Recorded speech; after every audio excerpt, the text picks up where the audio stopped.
UP और उत्तराखंड की खबरों के लिए एबीपी गंगा को सब्सक्राइब करें और बेल आइकन दबाएं।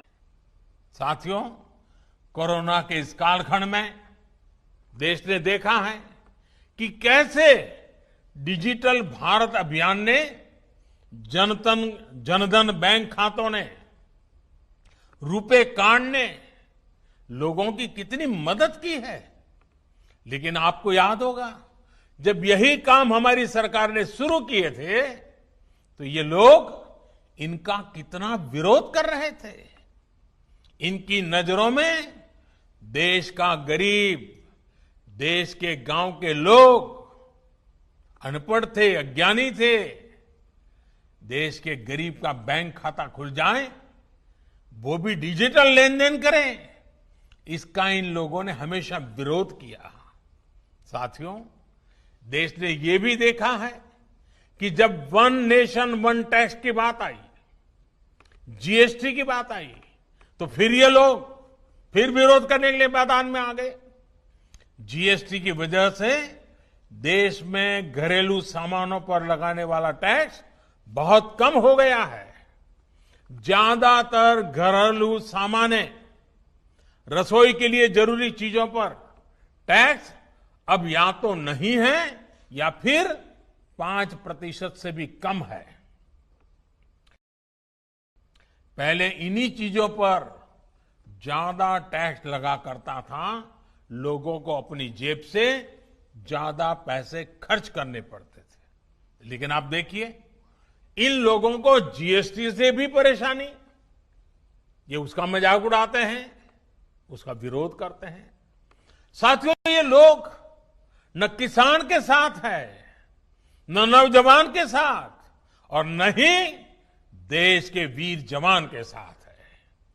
आपको याद होगा, जब हमारी सरकार वन रैंक वन पेंशन लाई, उत्तराखंड के हजारों पूर्व सैनिकों को भी उनका अधिकार दिया, तो ये लोग इसका भी विरोध कर रहे थे।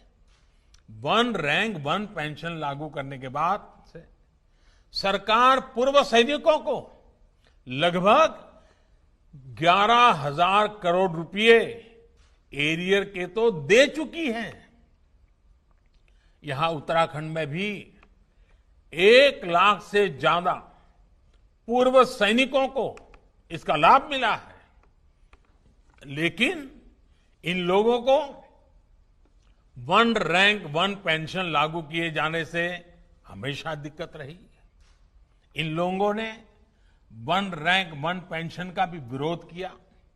साथियों, बरसों तक इन लोगों ने देश की सेनाओं को, देश की वायुसेना को सशक्त करने के लिए कुछ नहीं किया।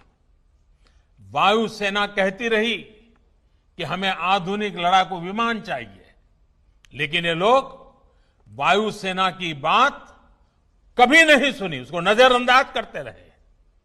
जब हमारी सरकार ने सीधे फ्रांस सरकार से रफाल लड़ाकू विमान का समझौता कर लिया, तो इनको फिर दिक्कत होने लगी। भारतीय वायुसेना के पास रफाल विमान आए, भारतीय वायुसेना की ताकत बढ़े, ये इसका भी विरोध करते रहे। मुझे खुशी है कि आज रफाल भारतीय वायुसेना की ताकत बढ़ा रहा है। अंबाला से लेकर के लेह तक उसकी गर्जना भारतीय जांबाजों का हौसला बढ़ा रही है। साथियों, 4 साल पहले का यही तो वो समय था जब देश के जांबाजों ने सर्जिकल स्ट्राइक करते हुए आतंक के अड्डों को तबाह कर दिया था।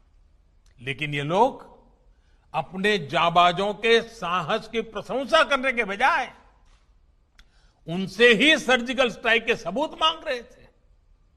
सर्जिकल स्ट्राइक का भी विरोध करके ये लोग देश के सामने अपनी मंशा, अपनी नीयत साफ कर चुके हैं। देश के लिए हो, जो भी काम हो रहे हो, हर काम का विरोध करना इन लोगों की आदत हो गई है। उनकी राजनीति का एकमात्र तरीका यही है, बस विरोध विरोध विरोध।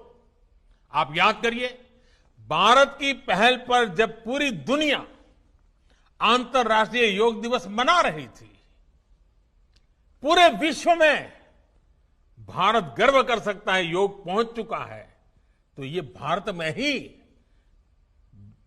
योग का विरोध कर रहे थे। जब देश की सैकड़ों रियासतों को जोड़ने का काम, ऐतिहासिक काम करने वाले, भारत की एकता को मजबूत करने का काम करने वाले सरदार वल्लभ भाई पटेल की दुनिया की सबसे ऊंची प्रतिमा का अनावरण हो रहा था, तब भी ये लोग इसका विरोध कर रहे थे। आज तक इनका कोई बड़ा नेता स्टैच्यू ऑफ यूनिटी के दर्शन करने नहीं गया है। क्यों? क्योंकि उन्हें विरोध करना है। साथियों, जब गरीबों को 10% आरक्षण का फैसला हुआ, तब भी ये इसके विरोध में खड़े थे। जब 26 नवंबर को संविधान दिवस मनाने की बात आई, तब भी ये इसका विरोध कर रहे थे। डॉक्टर बाबा साहब आंबेडकर का विरोध कर रहे थे। साथियों, पिछले महीने ही अयोध्या में भव्य राम मंदिर के निर्माण के लिए भूमि पूजन किया गया है। ये लोग पहले सुप्रीम कोर्ट में राम मंदिर का विरोध कर रहे थे, फिर भूमि पूजन का विरोध करने लग गए। हर बदलती हुई तारीख के साथ विरोध के लिए विरोध करने वाले ये लोग देश के लिए, समाज के लिए अप्रासंगिक होते जा रहे हैं।